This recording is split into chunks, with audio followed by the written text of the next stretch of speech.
Selamat ulang tahun untuk HKBP yang hari ini merayakan ulang tahunnya, dan semoga HKBP tetap dalam perlindungan Tuhan, bertumbuh menjadi gereja yang besar ke hari-hari yang akan datang dan membawa banyak jiwa-jiwa untuk percaya pada Tuhan.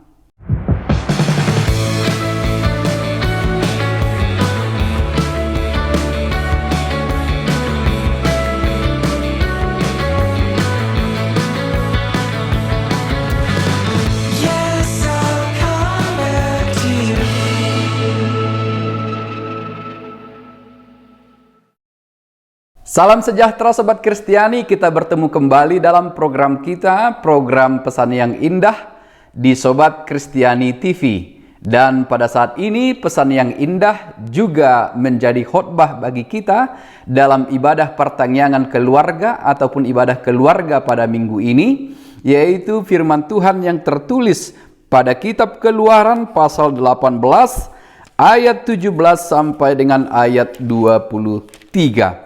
Keluaran pasal 18 ayat 17 sampai dengan ayat 23 demikian dituliskan. Tetapi mertua Musa menjawabnya, "Tidak baik seperti yang kau lakukan itu. Engkau akan menjadi sangat lelah, baik engkau, baik bangsa yang beserta engkau ini, sebab pekerjaan ini terlalu berat bagimu. Takkan sanggup engkau melakukannya seorang diri saja. Jadi sekarang dengarkanlah perkataanku. Aku akan memberi nasihat kepadamu dan Allah akan menyertai engkau.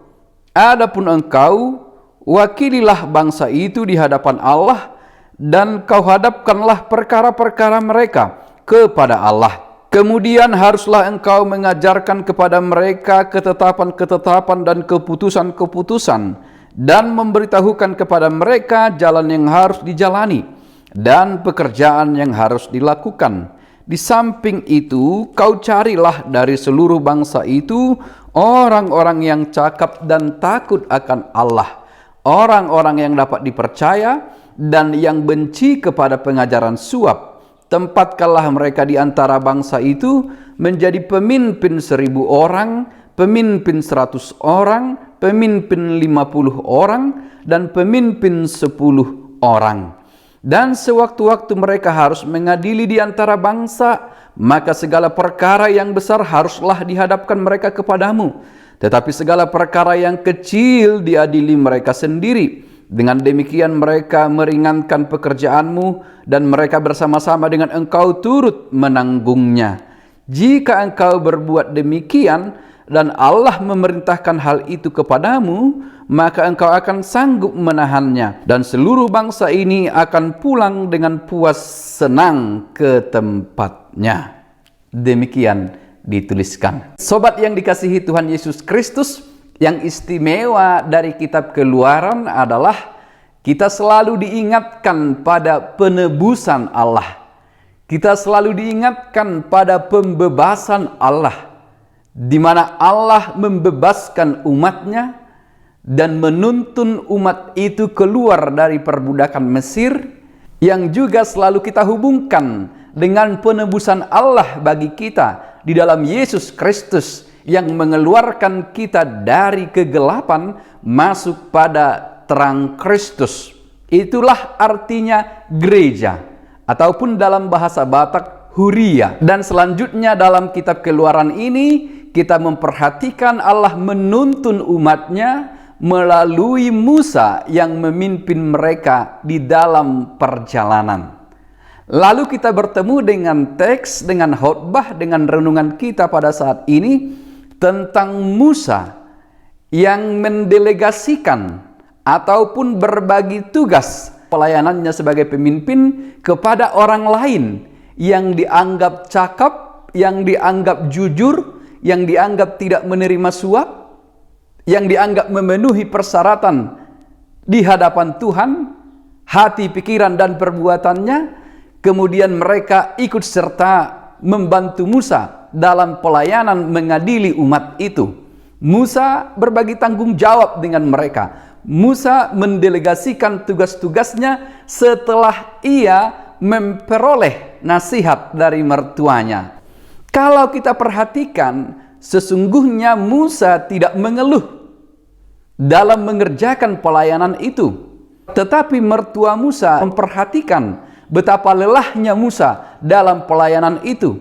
Betapa besarnya tanggung jawab, betapa banyaknya waktu yang dia pakai untuk mengadili bahkan perkara-perkara kecil, lalu memberi nasihat. Nasihat yang sungguh baik.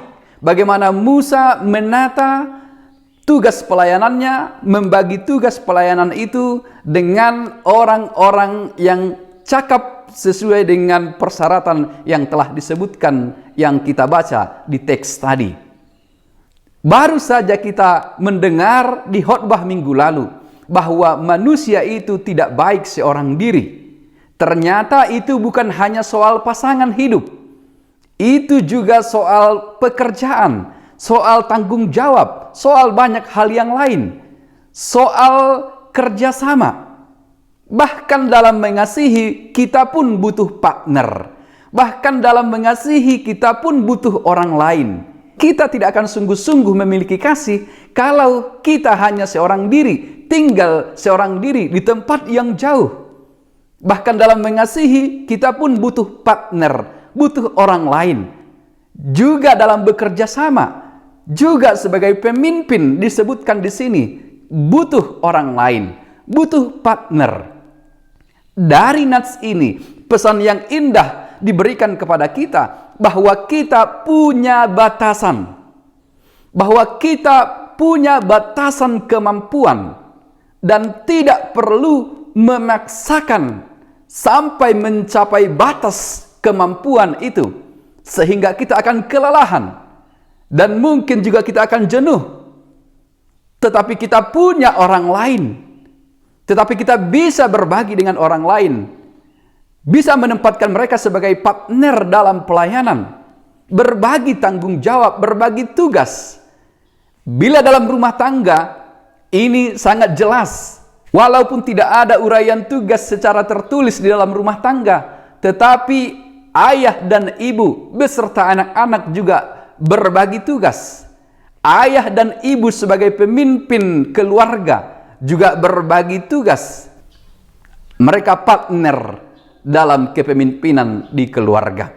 Yang terpenting bagi kita menurut saya, kita mengenal batasan, kita mengenal kekuatan kita. Bahkan superhero sekalipun membutuhkan pertolongan superhero yang lain. Kita butuh orang lain. Kita butuh partner kerjasama, rekan untuk melakukan pelayanan.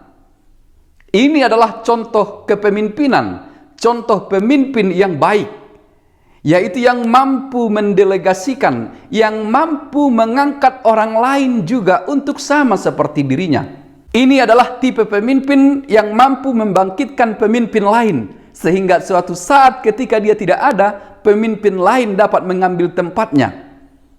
Ini sesungguhnya adalah orang yang berhikmat.